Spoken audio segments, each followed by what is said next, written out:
A very good morning, everyone. We are really grateful to our Honorable Vice Chancellor, sir, for providing us the platform where we can teach online so that it can provide some benefit to the students. Today, I'll be explaining on a topic, tort is an unjustified excuse. Tort is an unjustified excuse. Now, why tort is an unjustified excuse? For that, we have to understand the definition of tort. Tort is actually something which is twisted or crooked in nature. It's an elusive concept where several persons has attempted to define this particular term of tort. But what is actually tort? The concept of tort is anything which is twisted in nature. Tort is an elusive concept and has defied attempts for getting an useful definition. इसका एक useful definition देने के लिए बहुत प्रयास हुआ है, but still there is no successful definition. Now, in every torts there is a common element. In every torts there is a common element, and that common element is there is a violation of legal right. सब torts में एक चीज एकदम common होता है, there is a violation of legal rights. So in a case of tort obviously there should be parties. One party who is committing the tort against the other party. The party who is committing the tort is the tort feasor, and against whom it is committed is the injured party. So here if we can establish a case of tort, that means you have to prove that a civil wrong has been done to a particular person. So now the question is, why tort law has remained uncodified? Why tort law has remained uncodified? See, in our 5 years law courses, 3-year law courses, we go through many statutes, we go through many parliaments acts enacted by the legislature. But tort is not a codified law. You are not getting a perfect section, you are not getting a perfect provision for this. So sometimes we think that it is a type of a very elusive character, because there is no such direct provisions or sections where you can penalize some person. So in this case, what happens? Tort law remains uncodified. Now, in cases of torts, the common problem which judge faces, what are the challenges which is faced by a judge in case of a tort? Suppose if I being a judge and if I am confronting a case of tort, the common problem is that there is no such direct penal provision where I can pronounce a particular judgment. So the common elements through which a judge pronounce a judgment in cases of tort is just equity and conscience. Conscience मतलब विवेक, अपना opinion लगाता है. Judgment का time, the 3 elements which must be necessary is, one is personal opinion, or you can say in a good language personal discretion. In cases of tort, it has been seen that judges basically uses its personal discretion, because there is no such strict or direct provisions as you can see in other statutes like IPC or any other parliamentary enacted acts. Now, several discussion has been made in regarding this unjustified excuse. Why it is an unjustified excuse? Because establishing a case of tort and also perfectly, if you want to impose a liability on a defendant, sometimes it becomes difficult. Just taking an example. एक example से इसका समझ लेते हैं. Suppose take an example. This is a national highway, 2 roads. Just take an example. This is a national highway, 2 roads. One is this side and this is this side. Now, in between there is always a divider. You see that there is a divider between national highways. So suppose take an example, इधर में एक transformer है और अगर मान लीजिए गलती से कोई एक एक्सीडेंट हो जाता है, जैसे मान लीजिए इधर में सामने एक गाड़ी चल रहा था, उसके पीछे एक ऑटो चल रहा था, उसके पीछे एक बड़ा ट्रक चल रहा था। Try to understand my point. और मान लीजिए इसके कारण कुछ एक्सीडेंट, दुर्घटना घटी और इसके पीछे वाला इसको बचाने के लिए ट्रांसफार्मर में मार दिया। Try to understand that it has got an hit to the transformer. और ये ट्रांसफार्मर से हो सकता है बहुत सारा कनेक्शन से। अगर मान लीजिए दूर में एक बीच में एक ऐसा हॉस्पिटल है और जिसमें मान लीजिए आईसीयू में बहुत सारा पेशेंट्स सभी है और इसका जो कनेक्शंस वगैरह सब जाता है, अचानक उधर में मान लीजिए आईसीयू वगैरह सब ऑफ हो गया। किसके कारण? ट्रांसफार्मर बस्ट होने का कारण। अभी आप बोलिए किसको लायबल करोगे? क्या ट्रक को लायबल करोगे? क्या ऑटो को लायबल करोगे? तो ये इसका ही होता है अनजस्टिफाइड एक्सक्यूज। ऐसे कभी कभी घटना हो जाता है जब आप इसको भी पता नहीं है कि इधर पेशेंट से क्या हॉस्पिटल है, हो सकता है दूर इधर से लाइन गया है, वायर्स जाता है, तो इसको कहते हैं हम लोग remoteness of damage. So in टॉट cases is remains an unjustified excuse sometimes. Again coming to an example, a children was playing in a park and a driver was making a reverse उन्होंने देखा एक बच्चा खेल रहा है पीछे और रिवर्स कर रहा है, और मान लीजिए इसका मम्मी कोई अपार्टमेंट से देख रहा है, क्या कोई भी एक चैलेंजेस फेस कर रहा है, और ये दुर्घटना एक ओकेशन होके देखने के कारण मान लीजिए इस मम्मी का हार्ट अटैक हो गया कि मेरा लड़का मर गया, बट नहीं मरा, he was taking a reverse, और ये रिवर्स करके गाड़ी लेके चल जाता है। बट इसका जो शॉकिंग होता है इसके कारण, अब इसके ऊपर लायबिलिटी इंपोज कर सकते हो? कैसे इंपोज कर सकते हो? So sometimes it's remain an unjustified excuse. To prove a case of tort it is very difficult. Now we'll be explaining all the elements. Just give me a couple of minutes to erase all these things and try to analyze the points. Second.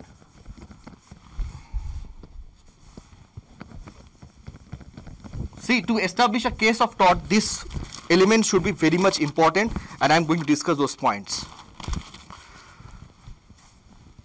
4 issues are always involved in a case of tort. 4 issues दिमाग में रखिए। अगर आपको court के सामने एक tort का case establish करना है, you have to hold this 4 issues. 4 issues में पहला आता है आपका फॉल्ट। पहला आता है आपका फॉल्ट, उसके बाद आता है आपका टाइप ऑफ इंजरी, तीसरा आता है आपका टाइप ऑफ डैमेजेस, और 4 आता है आपका एक्सक्यूज और डिफेंस ऑफ प्ली। एक्सक्यूज और डिफेंस ऑफ प्ली। देखिए, कहीं भी कोई भी केस होता है टॉर्ट में, प्लेंटिफ को यह एस्टेब्लिश करना होगा क्या डिफेंडेंट का क्या फॉल्ट था। Now until and unless you are establishing the fault of the defendant, the court cannot impose the liability. Unjustified excuse इसलिए है क्योंकि कोर्ट को मुश्किल हो जाता है किसके ऊपर लाइबिलिटी इंपोज करे। इसलिए धीरे धीरे जितना सारा केसेस इवॉल्व हुआ है, whatever we have seen in the cases of tort, if you see in the cases of Rylands versus Fletcher, if you see in the cases of Gloucester grammar schools case, you can see all are cases where fault has been established, but with this some new concepts have been evolved, जैसे strict liability. तो पहला वाला जो point है strict liability मैंने लिखा, उसके साथ साथ आया आपका एब्सोल्यूट लायबिलिटी, उसके साथ साथ आपका आया वाइकेरियस लायबिलिटी, उसके साथ साथ और भी है, जैसे मान लीजिए ग्रॉस नेग्लिजेंस। ग्रॉस नेग्लिजेंस का कारण, अभी नेग्लिजेंस दो टाइप का हो सकता है, इंटेंशनल नेग्लिजेंस हो सकता है और यह भी हो सकता है मान लीजिए अनइंटेंशनल नेग्लिजेंस। इंटेंशनली करता है तो समटाइम्स टॉट amounts to crime. I can say you that 99% of tort cases are civil wrong. I say 99% case of tort is a civil wrong. But 1% आप छोड़ दीजिए, वो हो सकता है क्रिमिनल भी, जैसे intentional negligence, battery, assault, this are all dealt in IPC. और इसके साथ साथ आपका इंजुरी वाला आता है। अगर इंजुरी आप एस्टेब्लिश नहीं करोगे तो defendant can get an excuse. अभी इंजुरी दो तरीका का होगा, हो सकता है आपका प्रॉपर्टी के ऊपर इंजुरी, हो सकता है आपका पर्सनल इंजुरी।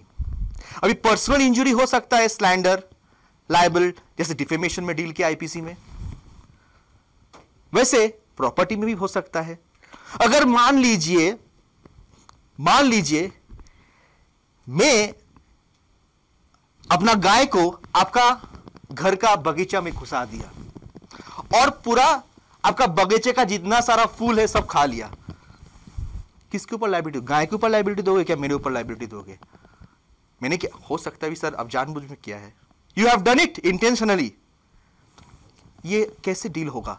तो इंजुरी में बहुत सारा आता है, प्रॉपर्टी के भी आता है, आपका पर्सनल भी आता है। Now take an example types of injury, उसमें थोड़ा थोड़ा छोटा करके लिखते, पर्सनल इंजुरी के अंडर में क्या क्या आएगा, पर्सनल इंजुरी में क्या क्या आएगा। जैसे मान लीजिए नंबर 1 असॉल्ट, 2 नंबर बैटरी। बहुत सारे लोग असॉल्ट और बैटरी में कंफ्यूज हो जाते हैं। ये बैटरी वो नहीं है जो आप गाड़ी में लगाते हो, क्या आपका सेलफोन में लगाया है। This battery is something dealt as a criminal offence. Now assault और बैटरी का फर्क यही है, असॉल्ट आपका मुंह से भी हो सकता है, किसी को आप अगर मान लीजिए if you are using some filthy or vulgar languages, that's an assault. But suppose if an example, if I touch you, if I touch, just a touch can make a battery, that tends to a criminal assault. But इसको tort में भी deal किया है, तो यही हो जाता है कभी कभी कि इसमें ये सडन केसेस क्या टॉर्ट में आएगा क्या क्रिमिनल केस में आएगा, बिकॉज टॉर्ट और क्रिमिनल लॉ में फर्क है। टॉर्ट सिविल रॉन्ग का अंडर आता है और इसका डैमेजेस जो होता है कभी कभी लिक्विडेटेड भी हो सकता है, अनलिक्विडेटेड भी हो सकता है। क्राइम में क्या है, क्राइम में आपके पास आईपीसी है, कितना सारा एक्ट्स, पेनल स्टैट्यूट्स बना दिया जिसमें डायरेक्टली 7 साल का सजा, 8 साल का सजा अब लोग देखते हो, बट टॉर्ट में ऐसा नहीं है। तो इसके कारण ही असॉल्ट बैटरी में इंडिया में आप ज्यादा केसेस नहीं सुन पाओगे। टॉर्ट में इंडिया में बहुत सारा केसेस जो डील होता है टॉर्ट में वो हो गया था पहले, जैसे मान लीजिए MC Mehta versus Union of India, वो केस में भी कुछ टॉर्ट का आया था बट उसमें नेग्लिजेंस भी आया था, because that has made a massacre event at that point of time, Bhopal gas tragedy. तो वो इतना हानिकारक हो गया था वो कार्बाइड प्लांट के लिए, तो उसको टॉर्ट में भी डील किया। आप देखोगे कॉन्स्टिट्यूशनल पॉइंट से भी वो डील किया है, क्योंकि बहुत सारा लोग का मतलब जान चले गए थे इसके कारण, भोपाल ट्रेजेडी के लिए। वो अभी भी आप जाओगे तो you can see that live thing. So 1 assault, 2 battery, 3 mental distress. Mental distress, see injury can be 2 types, एक हो सकता है फिजिकली, एक हो सकता है आप परेशान कर रहे हो तो है मेंटली डिस्टर्ब, तो मेंटल इंजुरी भी हो सकता है, तो मेंटल डिस्ट्रेस भी आ जाएगा। तो ये पर्सनल बॉडी को अफेक्ट करता है, पर्सनल सेफ्टी के ऊपर मैं डील कर रहा हूं। अगर मान लीजिए प्रॉपर्टी आ जाएगा, ये टाइप्स ऑफ इंजरी आ गया पर्सनल के ऊपर।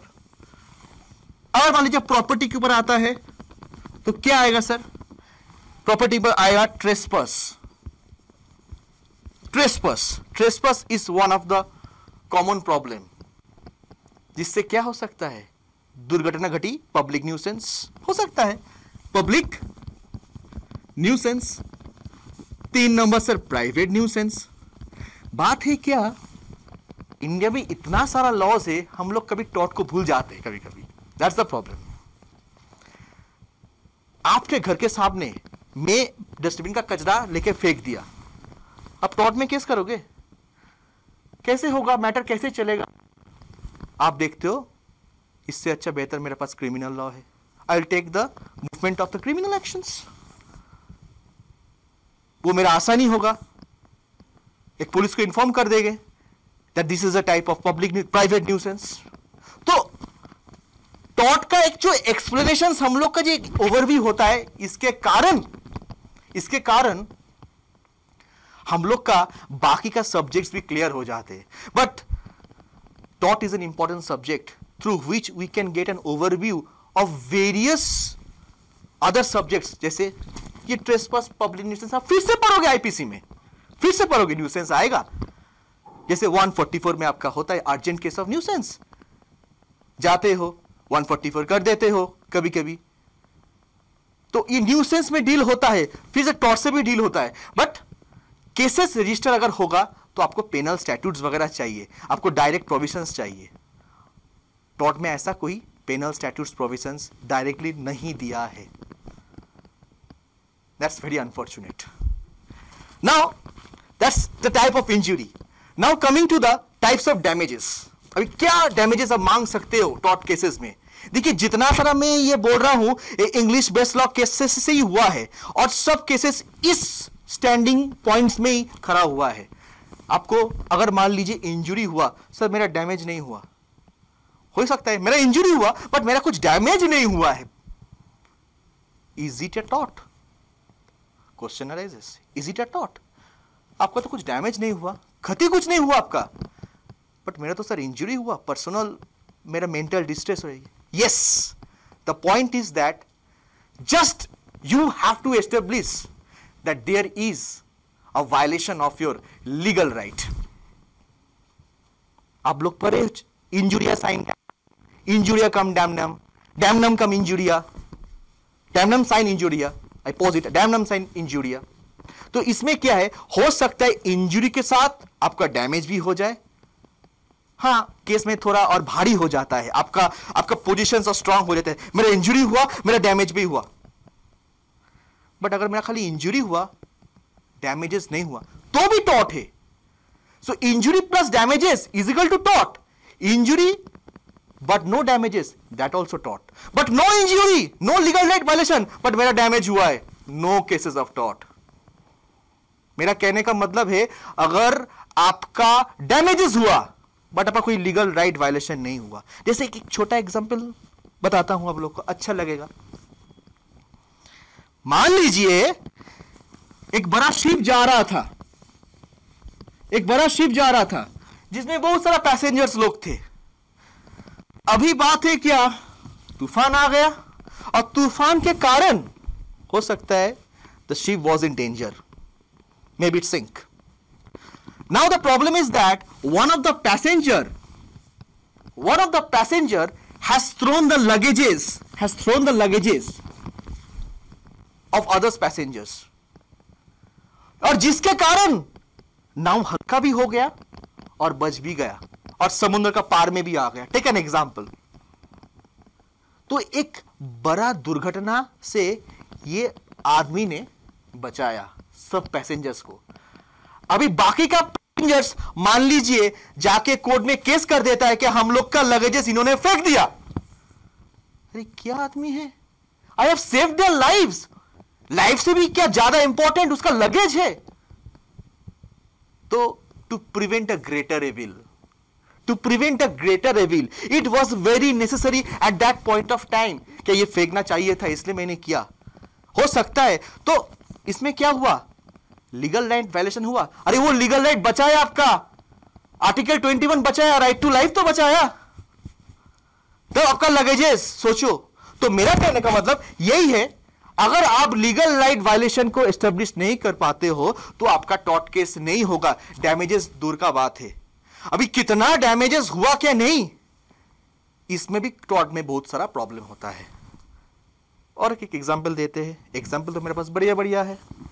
एक फैक्ट्री मैंने खोला, टेक एन एग्जांपल, एक फैक्ट्री मैंने खोला और उस फैक्ट्री का कारण जो गैस एमिट होता है, बहुत सारा मतलब लोकेलिटी का जो आदमी रहता है उसका प्रॉपर्टी खराब हो जा रहा है, किसी का हार्ट का डिजीज हो जा रहा है, बहुत सारा पर्सनल इंजरी हो रहा है, प्रॉपर्टी इंजरी हो रहा है।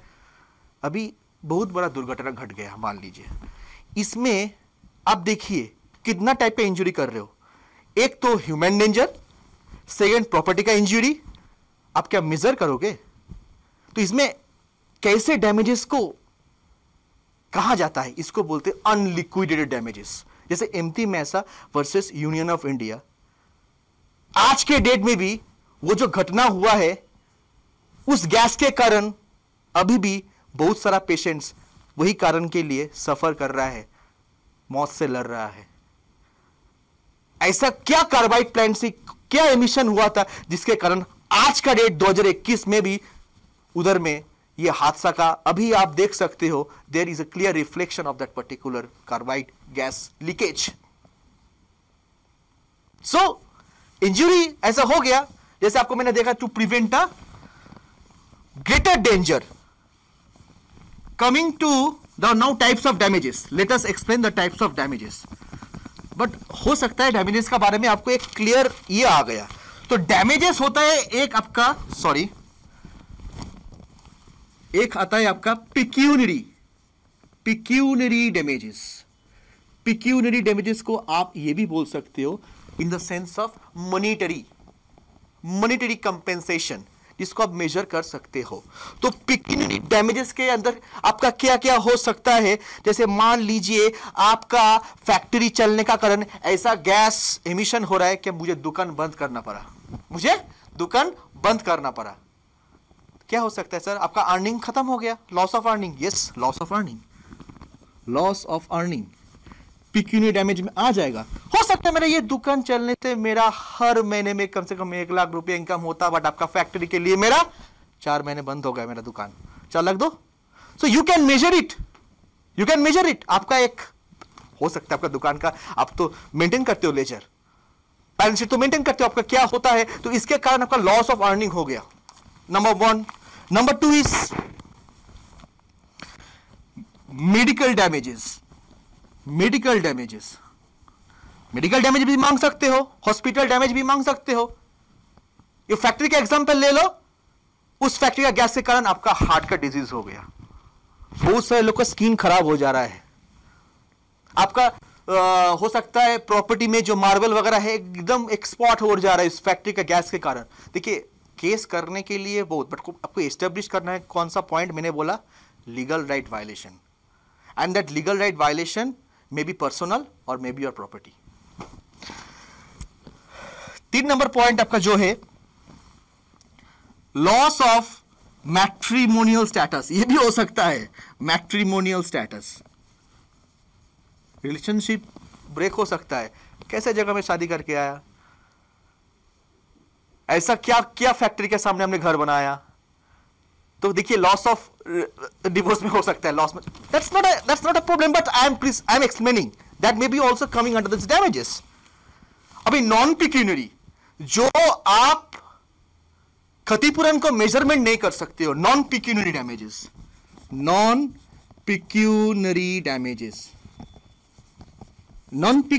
में क्या क्या आएगा?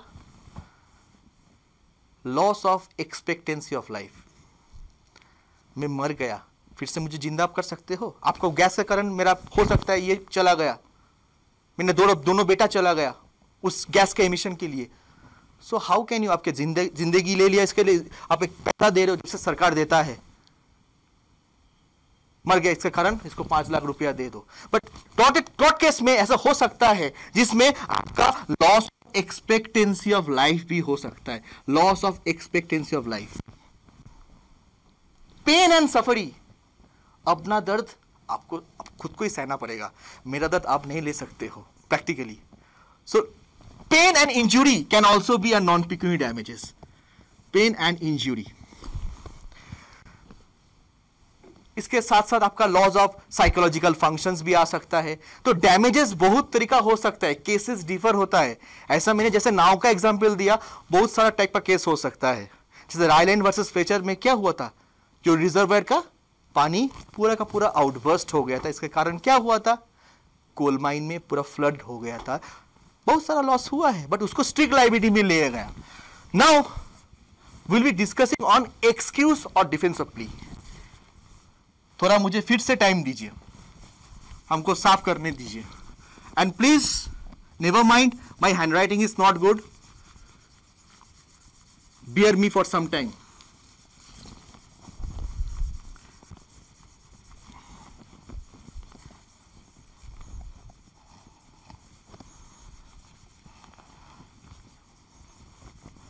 हाँ, एक साइड में हो जाएगा.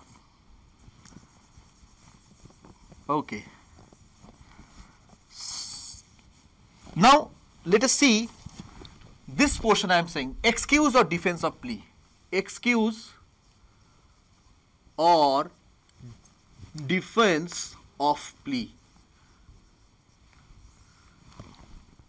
It is always the burden to prove the case of tort. It's always on the plaintiff. The burden to prove the case is always on the plaintiff. But defendant क्या लेगा, अपना डिफेंस तो लेगा ही ना. Defendant क्या लेगा, अपना defence all time लेगा. अभी बात है क्या, आपने ये तो वर्ड सुना है, volenti non fit injuria. Volenti non fit injuria. If you take the risk, you are the own result of your harm. If you take the risk, you are the sufferer and you have to accept it. कभी कभी risk होता है ना, motor bike में कभी कभी रास्ते में देखते हो जोर से एकदम भगा रहा है बाइक, एकदम 100 kilometre speed. If you go to the highway side you can see bed लड़ता है, पैसा करता है. अभी मान लीजिए उसके कारण एक्सीडेंट हो गया, वॉलंटाइर नॉन फिट इंजुरिया. अभी आप जाते हो, कभी कभी देखोगे बहुत जगह पार्क, स्विमिंग, ऐसा बहुत सारा होता है, उसमें लिखा रहता है प्रिकॉशंस. आपने नहीं देखा और डूब दिया, आपको पता नहीं है, you are blaming the hotel, you are blaming the park authorities. You can not do that. Volunteer non fit injuria. तो इसमें कुछ एक्सक्यूज का बारे में बताता हूं, बट डिटेल एक्सप्लेनेशन मेरा नेक्स्ट में होगा. आप लोग फटाफट लिख लीजिए. First point, volunteer non fit injuria. ठीक है. नेक्स्ट, प्लेंटिव जब खुद अपना रॉन्ग डूअर है, plaintiff the wrongdoer, plaintiff the wrongdoer, plaintiff the wrong doer.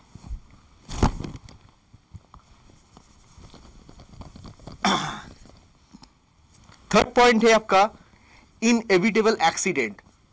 Inevitable accident. देखिए, कभी कभी आप देखते हो ऐसा सिचुएशन होता है जब बहुत प्रयास किया है बचाने के लिए, has taken all the proper steps to save someone's property, but नहीं कर पाया, नहीं कर पाया. कभी कभी होता है घर में आग लग गया, आग बुझाने के लिए आता है, फायर ऑफिस से आता है, बट हो सकता है कुछ पोर्शंस को ठीक से उसको मतलब प्रॉपरली मैनेज कर पाया, बाकी नहीं मैनेज कर पाया. प्रयास तो किया ना, अटेम्प्ट किया है. Inevitable accident. There was an inevitable accident. That means efforts have been made to save, but still there was an accident. तो ये एक्सीडेंट ऐसा मत लो जैसे कार एक्सीडेंट वगैरह, मोटर व्हीकल्स वगैरह होता है. ये इनएविटेबल एक्सीडेंट थोड़ा अलग से डील होता है, which may be unforeseen. ये भी हो सकता है अनफोर्सिन. ये पॉइंट रख लो, अनफोर्सिन. अनफोर्सिन जैसे जो मेरा पहला वाला एग्जाम्पल था, हॉस्पिटल में जो आईसीयू में था, मर गया. किसके कारण? लॉरी का साथ जो दुर्घटना घटा और उसके साथ ट्रांसफार्मर बस्ट होने का कारण. मान लीजिए आईसीयू में 2 पेशेंट था, वेंटिलेशन बंद हो गया, चल गया. तो किसी को पता नहीं है, हमको भी पता नहीं, इधर सामने हो सकता है कनेक्शंस वगैरह कहां से जाता है. So that was the point, inevitable accident. Fourth is act of God. Act of God. don't say that COVID-19 is an act of God. Don't blame on this particular portion. I don't want to blame any country, but ये act of God कभी कभी हो सकता है, जिसके कारण भी defence ले सकता है डिफेंडेंट। खुद को बचाने के लिए दूसरों को मार दिया तो हो सकता है private defence. Next, private defence. See, this private defense you will again be dealing in Indian Penal Code also. Private defence, exceptions, ये सब सबका चैप्टर्स आएगा, तब और भी आपको क्लियर होगा। और इसका पूरा का पूरा एक्सप्लेनेशंस मैं बाद में दे दूंगा आप लोग को, एक एक का एक्सप्लेनेशंस एक एक दिन लगेगा, बट अभी एक फ्लो चार्ट बना लो तो अच्छा होगा। 6 मिस्टेक। मिस्टेक दो तरीका होता है। I think those who have done in contract they know mistake of fact and mistake of law. Mistake of law का कोई एक्सक्यूज नहीं होता है, फैक्ट हो सकता है बट मिस्टेक ऑफ लॉ का नहीं हो सकता है, ठीक है। Ignorance of law is tantamounting to a crime also.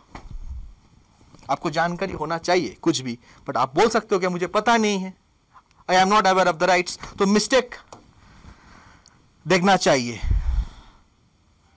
क्योंकि एक पॉइंट आपको बोलना चाहता हूं, सबको कानून का कुछ हल्का फुल्का प्रोविजंस भी सबको जानना चाहिए। Those who are sleeping over their rights after some point of time, they cannot claim. This is the point. 7, statutory authority. Statutory authority. कभी कभी न्यूसेंस होता है, स्टैट्यूटरी अथॉरिटी रेगुलेशंस बनाता है, म्यूनिसिपल अथॉरिटी बनाता है। आप कभी देखा रोड के सामने छोटा छोटा दुकान बना लेते हैं सब। अभी भाई बात है कि लीगल है क्या इलीगल है, पेपर से उसके पास। आप जाओ हाई रोड में, कभी कभी देखोगे घर फर पूरा तोड़ दिया दो साइड से, हो सकता है हाईवे का प्रॉपर्टी है वो, और इलीगली एनक्रोच कर रहा है, और इस इलीगल एनक्रोच करने के कारण तोड़ दिया गया, बुलडोजर चला दिया सरकार ने। कर सकता है, because you can not illegally encroach the property. क्योंकि इसके कारण क्या हो सकता है, एक्सीडेंट बढ़ सकता है, रास्ता छोटा हो जाएगा। तो स्टैट्यूटरी अथॉरिटी भी बहुत सारा ये पॉइंट्स होता है। अगर मान लीजिए मैंने सरकार के केस में केस किया तो मैं बोल सकता हूं क्या that has been done by a statutory authority. कभी कभी आप देखोगे छोटा छोटा जो गुमटी का दुकान होता है तोड़ देते हैं कभी कभी सरकार। You will find in GT road basically, because this creates heavy nuisance, this creates heavy traffic. तो मानना चाहिए टॉट में ये एक्सक्यूज वगैरह है। I think I have made a very small attempt, but for a detailed explanation much more clear lectures to be needed for this excuses, क्योंकि इसमें एक चैप्टर बन जाएगा आपको। आज के लिए इतना, थैंक यू।